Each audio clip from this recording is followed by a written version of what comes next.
सुंदरपुर गांव में शाम ढलते ही चहल पहल बढ़ जाती थी। इसी चौक के एक कोने में चंदू अपना मोमोज का ठेला लगाता था, जिसके ठेले पर मोमोज के बड़े बड़े बर्तनों से भाप तो निकलती थी, लेकिन चंदू के चेहरे पर सिर्फ मायूसी होती थी। वजह साफ थी, चौक पर 3 और नए मोमोज के ठेले खुल गए थे, जो कम दाम में ज्यादा मोमोज और चटनी दे रहे थे। चंदू का मोमोज का धंधा बिल्कुल मंदा पड़ चुका था। हे भगवान, आज फिर आधा सामान बच गया। अगर ऐसा ही रहा तो इस महीने की राशन की उधारी कैसे चुकाऊंगा? गांव वाले अब मेरे सादे मोमोज देखना भी नहीं चाहते। तभी गांव के रमेश काका वहां से गुजर रहे थे। चंदू ने उन्हें आवाज दी। राम राम रमेश काका, आज मोमोज नहीं खाओगे? एकदम ताजे और गर्मा गर्म बनाए थे। अरे चंदू बेटा, सच बताऊं तो अब वही रोज रोज वाले उबले हुए मोमोज खाकर मन भर गया है। वो सामने देखो, मोंटू के ठेले पर वो लोग कुछ नया मसाला डालकर दे रहे हैं। पूरी भीड़ वहीं जुटी है। काका, स्वाद तो मेरी चटनी में भी है, एक बार खाकर तो देखिए।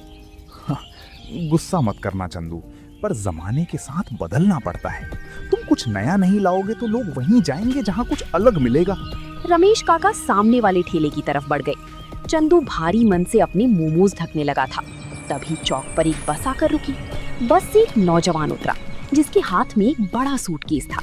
वो कोई और नहीं, चंदू का छोटा भाई सूरज था। भैया, ओ भैया। अरे सूरज, तू अचानक शहर से गांव कैसे आ गया? और ये सूटकेस? तूने तो कहा था कि तेरी दिवाली पर छुट्टी होगी। भैया मैं आ गया, जरा सामान उठाने में मदद करो, पैर दुख रहे हैं। सब ठीक तो है ना सूरज? तेरी तबीयत तो ठीक है? शहर के उस बड़े रेस्टोरेंट में सब सही चल रहा था ना? भैया ठेला बंद करो, घर चलो, वहीं बैठकर आराम से बात करते हैं। यहाँ चौक पर सब देख रहे हैं। दोनों भाई रात के सन्नाटे में अपने छोटे से पक्के घर पहुंच गए। सूरज चुपचाप खाट पर बैठ गया। उसकी आंखों में एक अजीब सी खामोशी थी। चंदू से अब और रहा नहीं गया और वो सूरज के पास बैठ गया। अब बताएगा सूरज, तू इस तरह बिना बताए क्यों आया? क्या रेस्टोरेंट के मालिक से कोई अनबन हो गई थी? भैया, मेरी नौकरी चली गई। उस बड़े रेस्टोरेंट का एक नया मैनेजर आया था। उसने अपने जान पहचान के लोगों को काम पर रख लिया और हम जैसे पुराने शेफ को बिना नोटिस दिए निकाल दिया। क्या? ये तो सरासर नाइंसाफी है। तू तो वहां का सबसे अच्छा कुक था, अब तू क्या करेगा? मुझे कुछ समझ नहीं आ रहा था भैया। शहर में अब रहना और कमरे का किराया देना मुमकिन नहीं था। मुझे लगा कि गांव आकर आपके साथ कुछ करूंगा, लेकिन आते ही चौक पर देखा कि आपका खुद का ठेला भी खाली पड़ा था। गांव में भी इतने सारे मोमोज वाले खुल गए। तू हिम्मत मत हार छोटे, नौकरी गई तो क्या हुआ? तेरा भाई अभी जिंदा है। हम दोनों मिलकर 2 वक्त की रोटी का इंतजाम कर ही लेंगे। रही बात मेरे ठेले की, तो हाँ, ग्राहक टूट चुके हैं। लोग कुछ नया मांगते हैं जो मेरे पास नहीं है। भैया, आप अभी भी वही पुराने उबले हुए स्टीम मोमोज बेच रहे थे। आज के समय में लोग सिर्फ उबला हुआ खाना पसंद नहीं करते, उन्हें कुछ क्रिस्पी, कुछ धमाकेदार चाहिए। धमाकेदार? अरे भाई, मोमोज तो ऐसे ही बनते हैं ना, मैदे के अंदर सब्जी भरो और भाप में पकाओ। नहीं भैया, शहर के बड़े बड़े रेस्टोरेंट में अब एक नई चीज धूम मचा रही है, कुरकुरे मोमोज। बाहर से एकदम क्रिस्पी, क्रंची और अंदर से रसीले। हमारे गांव वालों ने ऐसा स्वाद कभी चखा ही नहीं होगा। कुरकुरे मोमोज? ये क्या बला है? क्या मोमोज भी कुरकुरे हो सकते हैं? बिल्कुल हो सकते हैं भैया। कल सुबह आप दुकान के लिए मैदा और सब्जियां लाना, बाकी का जादू मैं आपको सिखाऊंगा। हम दोनों मिलकर गांव का सबसे पहला और अनोखा कुरकुरे मोमोज का ठेला लगाएंगे। अगली सुबह सुंदरपुर गांव में सूरज की पहली किरण के साथ ही दोनों भाई अपने काम में जुट गए थे। चंदू बाजार से ताजी बंद गोभी, गाजर, प्याज और मैदा खरीद कर लाया था।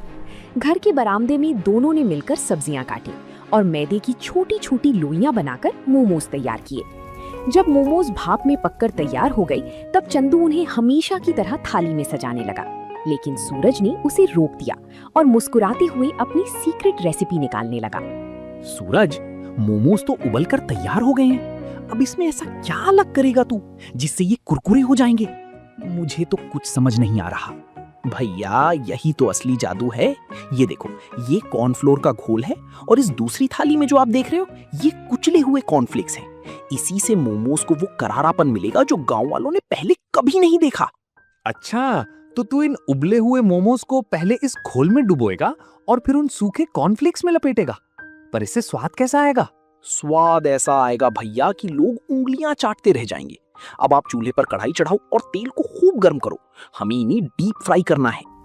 अरे सूरज, तेल में डालते ही ये तो एकदम सुनहरे होने लगे और खुशबू तो पूरे घर में फैल गई है। मोंटू और बाकी ठेले वाले तो बस उबले मोमोज को तवे पर थोड़ा सा सेक देते हैं, पर ये तरीका तो बिल्कुल अलग है। तभी तो इसका नाम कुरकुरे मोमोज है भैया। अब जरा इसे हाथ में लेकर देखो, इसकी ऊपरी परत कितनी सख्त और करारी बनी है। जब ग्राहक इसे चबाएगा तो सबसे पहले कुरकुरे की आवाज आएगी और फिर अंदर की रसीली सब्जियां मुंह में घुल जाएंगी।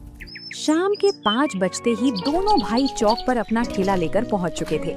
सूरज ने ठेले के आगे एक बड़ा सा बोर्ड टांग दिया था जिस पर साफ अक्षरों में लिखा था स्पेशल कुरकुरे मोमोज। ठेले से उठती गर्मा गर्म और क्रिस्पी खुशबू ने चौक पर आते जाते लोगों का ध्यान अपनी ओर खींचना शुरू कर दिया था। सबसे पहले वही रमेश काका वहां से गुजरे जो कल चंदू को नसीहत देकर गए थे। अरे चंदू, ये आज क्या नया तमाशा खड़ा किया है तुमने? कुरकुरे मोमोज? मोमोज तो मुलायम होते हैं, ये कुरकुरा क्या होता है भाई? राम राम काका, मैं चंदू का छोटा भाई सूरज हूँ। शहर के बड़े रेस्टोरेंट से सीख कर आया हूँ। आज पैसे मत दीजिए, बस हमारी तरफ से एक मोमो चक्कर देखिए। पसंद ना आए तो दोबारा मत खाइएगा। चलो भाई, तुम इतना कह रहे हो तो चख ही लेते हैं। वैसे भी खुशबू तो बहुत जोरदार आ रही है। सूरज ने गर्मा गर्म कुरकुरा मोमो लाल तीखी चटनी और सफेद मेयोनीज के साथ रमेश काका के हाथ में दिया। जैसे ही रमेश काका ने पहला बाइट लिया, एक जोरदार क्रंच की आवाज आई। काका की आंखें फटी की फटी रह गईं। उन्होंने झटपट दूसरा और तीसरा मोमो भी मुंह में डाल लिया और स्वाद की मजे लेने लगे। वाह चंदू, वाह सूरज भाई, वाह! ऐसा स्वाद तो मैंने अपनी पूरी जिंदगी में नहीं चखा। बाहर से इतना करारा और अंदर से इतना रसीला। ये तो मोंटू के मोमोज से 1000 गुना बेहतर है। क्या हुआ काका, ऐसा क्या खा लिया जो इतने गुण गा रहे हो? जरा हमें भी तो बताओ। अरे लखन, मोंटू के ठेले को छोड़ो और सब लोग यहाँ आओ। चंदू और सूरज ने कोई ऐसी कमाल की चीज बनाई है जो मुंह में जाते ही मजा ला देती है। इसे कुरकुरे मोमोज कहते हैं। रमेश काका की बात सुनते ही चंदू के ठेले के सामने गांव वालों की भारी भीड़ जमा हो गई। हर कोई उस क्रंच की आवाज और अनोखे स्वाद को चखना चाहता था। सूरज फटाफट मोमोज को फ्राई कर रहा था और चंदू प्लेट सजाकर चटनी परोस रहा था। मोंटू और बाकी ठेले वाले दूर खड़े होकर चंदू के ठेले पर लगी लंबी कतार को हैरानी और मायूसी से देख रहे थे। उस दिन चंदू का सारा सामान सिर्फ 2 घंटे में बिक गया था। देखते ही देखते 2 हफ्ते बीत गए थे और सुंदरपुर गांव में चंदू के कुरकुरे मोमोज का डंका बजने लगा था। शाम होते ही लोग पहले से आकर लाइन लगा लेते थे। दोनों भाई मिलकर बहुत खुश थे और उनकी कमाई भी पहले से 3 गुना बढ़ चुकी थी। लेकिन चौक पर जो बाकी 3 ठेले वाले थे, उनकी दुकानदारी बिल्कुल ठप हो गई थी। सबसे ज्यादा परेशान मोंटू था, जिसका ठेला पहले सबसे ज्यादा चलता था। वो दूर खड़ा होकर चंदू की दुकान पर लगी भीड़ को घूर रहा था। ये चंदू तो पहले मक्खियां मारता था, अब अचानक इसके पास इतने ग्राहक कहां से आने लगे? और ये इसका छोटा भाई शहर से आकर क्या नई नौटंकी शुरू कर दी है? अरे मोंटू भाई, नौटंकी नहीं है। मैंने कल छुपकर उनका एक मोमो खाया था। सच में बहुत कुरकुरा और लाजवाब बनाते हैं वो लोग। हमारे उबले मोमोज को तो अब लोग मुफ्त में भी ना लें। चुप कर, तू तो दुश्मनों की तारीफ कर रहा है। अगर ऐसा ही रहा तो हमें अपना ठेला यहाँ से हटाना पड़ेगा। मुझे कुछ ना कुछ तो करना ही होगा। आखिर ये कुरकुरापन आता कहाँ से, ये पता लगाना पड़ेगा। उधर चंदू के ठेले पर ग्राहकों की लाइन लगी थी। लखन अपनी प्लेट खत्म करके चंदू के पास पैसे देने आया था और उसकी तारीफों के पुल बांध रहा था। चंदू भाई, सच में कमाल कर दिया तुम दोनों ने। मेरी पत्नी तो रोज शाम को कहती है कि बाजार जाओ तो सिर्फ चंदू के ही कुरकुरे मोमोज लाना। इस स्वाद में कुछ तो जादू है। ये सब आप लोगों का प्यार है लखन भाई, और असली जादू तो मेरे छोटे भाई सूरज के हाथों का है, जो शहर से ये हुनर सीख कर आया है। हाँ लखन भैया, हम हर रोज ताजी सब्जियां लाते हैं और सफाई का पूरा ध्यान रखते हैं। आप लोग बस ऐसे ही आते रहिए, हमारा हौसला बढ़ता रहेगा। जैसे जैसे दिन बीत रहे थे, कुरकुरे मोमोज की मांग इतनी बढ़ गई थी कि दोनों भाइयों के हाथ छोटे पड़ने लगे थे। सुबह से लेकर दोपहर तक हाथ से मोमोज बनाने में उनका सारा समय चला जाता था। फिर भी शाम को सामान कम पड़ जाता था। सूरज ने महसूस किया कि अगर उन्हें अपना काम और बढ़ाना है तो उन्हें थोड़ी नई तकनीक का सहारा लेना होगा। रात को खाना खाने के बाद दोनों भाई खाट पर बैठकर इसी बारे में चर्चा कर रहे थे। सूरज, आज तो पैर जवाब दे गए। ग्राहक इतने ज्यादा थे कि हम सबको मोमोज दे भी नहीं पाए। हाथ से कितनी लोइयां बेलेंगे हम? सुबह से शाम तक बस यही करते रहते हैं। भैया, मैं भी यही सोच रहा था। शहर में मैंने देखा था कि बड़े रेस्टोरेंट में हाथ से बेलने की बजाय डो शीटर और मोमोज शेपिंग मशीन का इस्तेमाल होता है, जिससे मिनटों में कई मोमोज तैयार हो जाते हैं। और सब्जियां काटने के लिए एक बढ़िया सा चॉपर आता है। अरे बाप रे, मशीन? सूरज, वो तो बहुत महंगी आती होगी ना? हमारे पास इतने पैसे कहाँ हैं? भैया, पिछले 2 हफ्तों में हमारी जो अच्छी कमाई हुई है उसे मैंने संभाल कर रखा है। और हमें बहुत बड़ी मशीन नहीं, बस एक छोटी सी हाथ से चलने वाली मिक्सर चॉपर और एक सांचा लेना है। इससे हमारा समय आधा बचेगा और हम ज्यादा मोमोज बना पाएंगे। तू सही कह रहा है छोटे। जब से तू आया है मेरा तो भाग्य ही बदल गया है। ठीक है, कल सुबह हम दोनों पास के शहर के बाजार चलेंगे और ये मशीनें खरीद कर लाएंगे। अगले दिन दोनों भाई शहर गए और अपनी दुकान के लिए जरूरी मशीनें और नया सामान ले आए। अब उनका काम बहुत आसान और तेज हो गया था। वे अब रोजाना 500 से ज्यादा मोमोज बनाने लगे थे और गांव के साथ साथ पास के दूसरी गांवों से भी लोग उनके ठेले पर आने लगे थे। चंदू और सूरज की ये तरक्की पूरे सुंदरपुर गांव में चर्चा का विषय बन चुकी थी। धीरे धीरे समय बीतता गया और एक दिन गांव के बड़े मैदान में बहुत बड़ा मेला लगने वाला था। चंदू और सूरज जानते थे कि इस मेले में पूरे इलाके से हजारों लोग आएंगे। दोनों भाइयों ने फैसला किया कि वे मेले में अपना एक बड़ा स्टॉल लगाएंगे। लेकिन इस बार मोंटू ने भी अपनी रणनीति बदल ली थी। उसने अपने मोमोज का दाम आधा कर दिया था ताकि वो चंदू के ग्राहकों को अपनी तरफ खींच सके। सुनो सब लोग, आज मैंने मोमोज की प्लेट सीधे आधी कीमत पर कर दी है। चंदू चाहे जितने भी कुरकुरे मोमोज बना ले, पर जब लोग देखेंगे कि यहाँ सस्ते में पेट भर रहा है तो सब यहीं आएंगे। तभी वहाँ से रमेश काका गुजर रहे थे। उन्होंने मोंटू की बात सुन ली और रुक गए। अरे मोंटू भाई, तुम कीमत चाहे जितनी कम कर लो, पर जो स्वाद और करारापन चंदू के कुरकुरे मोमोज में है वो तुम्हारे इस मोमोज में कहाँ। लोग अब स्वाद के दीवाने हैं, पैसों के नहीं। काका, आप देखते जाओ, आज मेले में मेरी ही दुकान पर सबसे ज्यादा बिक्री होगी। शाम को मेला शुरू हुआ। चंदू और सूरज ने अपने स्टॉल को बहुत ही सुंदर तरीके से सजाया था। जैसे ही मेले में भीड़ बढ़ी, चंदू के स्टॉल के सामने पैर रखने तक की जगह नहीं बची। सूरज, लोग तो रुकने का नाम ही नहीं ले रहे हैं। जो कढ़ाई में मोमोज छनकर निकल रहे हैं वो प्लेट में सजने से पहले ही बिक जा रहे हैं। तेरी वो पुदीने वाली नई चटनी तो लोगों को बहुत भा रही है। भैया, मैंने कहा था ना कि त्योहार पर लोग कुछ खास खाना पसंद करते हैं।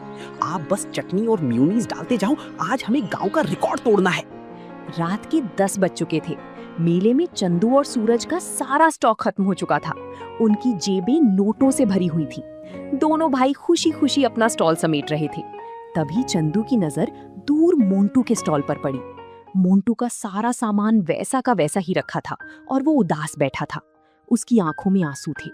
चंदू का दिल पिघल गया। उसने सूरज को इशारा किया और दोनों मोंटू के पास पहुंचे। क्या हुआ मोंटू भाई, इतने उदास क्यों बैठे हो? आज तो मेले का इतना बड़ा दिन था। चंदू भाई, तुम यहाँ? मेरी किस्मत ही खराब है। मैंने दाम भी आधे कर दिए, फिर भी कोई मेरे स्टॉल पर नहीं आया। मेरा सारा सामान बर्बाद हो गया। मैं कर्ज कैसे चुकाऊंगा? मोंटू भैया, आपकी किस्मत खराब नहीं है, बस आपका तरीका थोड़ा पुराना हो गया था। व्यापार में किसी से जलने की बजाय अपने काम को बेहतर करने पर ध्यान देना चाहिए। ग्राहकों को कम दाम नहीं, अच्छा स्वाद और नयापन चाहिए होता है। मुझे माफ कर दो चंदू भाई, माफ कर दो सूरज। मैं मन ही मन तुम दोनों से बहुत जलता था और सोचता था कि तुम्हारी दुकान कैसे बंद करवाऊं, पर आज मेरी आंखें खुल गईं। तुम दोनों सच में बहुत मेहनत करते हो। अरे मोंटू भाई, हम सब एक ही गांव के हैं। पुरानी बातें भूल जाओ। अगर तुम चाहो तो कल से तुम भी हमारे साथ काम कर सकते हो। सूरज तुम्हें भी कुरकुरे मोमोज बनाने का सीक्रेट सिखा देगा। हम सब मिलकर इस काम को और बड़ा करेंगे। क्या तुम मुझे अपना सीक्रेट सिखाओगे? इतनी बड़ी दुश्मनी के बाद भी तुम मेरे बारे में ऐसा सोच रहे हो? चंदू भाई, तुम्हारे जैसा बड़ा दिल पूरे गांव में किसी का नहीं है। मेले की उस रात के बाद सुंदरपुर गांव का माहौल पूरी तरह बदल चुका था। मोंटू अब चंदू और सूरज का दुश्मन नहीं बल्कि उनका सबसे बड़ा मददगार बन चुका था। चंदू और सूरज ने अपने घर के बड़े से बरामदे को एक छोटी सी रसोई का रूप दे दिया था, जहां वे गांव के अन्य बेरोजगार युवाओं और बाकी ठेले वालों को भी साफ सफाई से मोमोज बनाना सिखाते थे। सूरज सबको सही मात्रा में मसाले डालना और मोमोज को एकदम परफेक्ट क्रिस्पी बनाने का तरीका सिखाता था।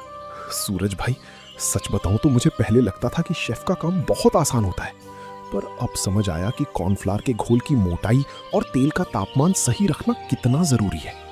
जरा देखना, क्या ये घोल सही बना है? बिल्कुल परफेक्ट है मोंटू भैया।